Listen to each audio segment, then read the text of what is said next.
How are we going to smoke weed in the future? Consumers have spoken. They've picked two different ways.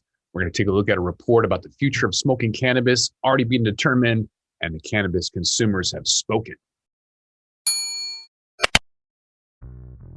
Welcome back to the Talking Hedge. I'm Josh Kincaid, capital markets analyst and host of your cannabis business podcast. Today we're looking at some pre-rolls here, I guess some joints, well, cones specifically. That's pretty much what's all available in the market until companies like this one is able to have their cylindrical joint.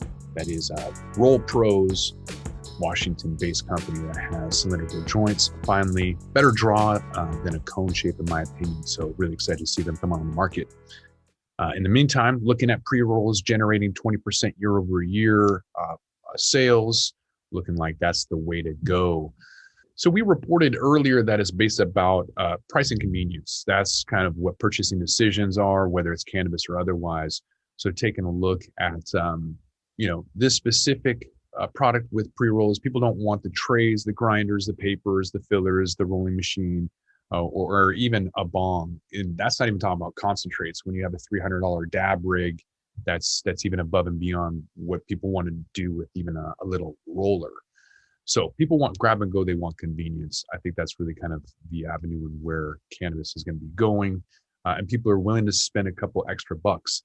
That's something we're going to kind of get into in a minute, is that premium people are willing to pay even though the quality isn't better. That's going to be eviscerated. That's going to change dramatically as people kind of go from floor clippings or party mulch to something that's more high end for a discerning customer that actually prefers, a wider variety of cultivars or strains.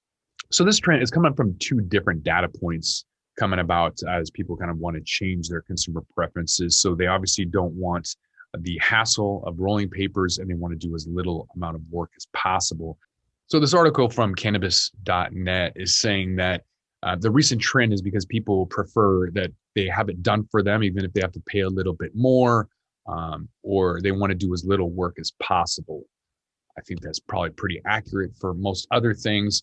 And it reports or points to an MJ Business article that relies on headset data about pre-roll sales being up 50% in 2020. We covered that on a previous podcast as well, which basically goes into showing that you can add $2 to $3 to a gram and sell that for even higher. So grab and go is ready.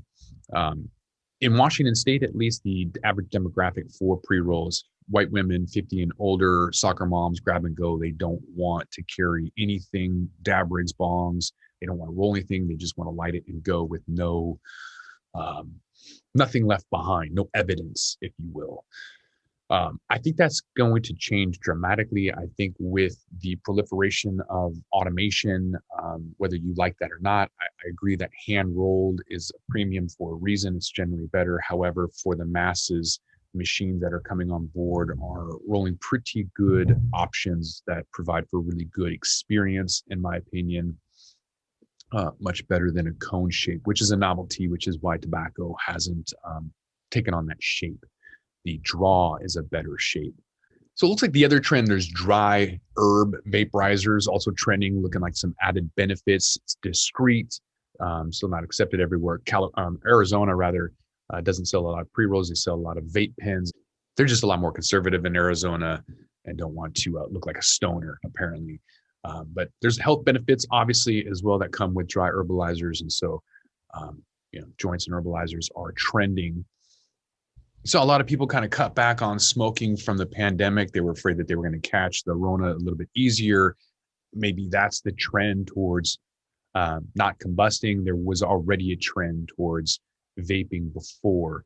Accurate dosing, vaping, all of those hardwares have become really popular with investors and entrepreneurs alike. You're going to see a lot more states come online. There's going to be a lot more products. I think edibles are obviously popular with stay at home because it's powerful and potent. So Fridays are going to see a ton of edibles, probably a third of all edibles being sold between the hours of 3 and 5 on a Friday afternoon, versus pre-rolls are going to be incredibly cheap as they're able to be mass manufactured with these machines, literally just pumping these things out. So look for better product to be put in there. And then all of that shake and party mulch being thrown into edibles or concentrates instead.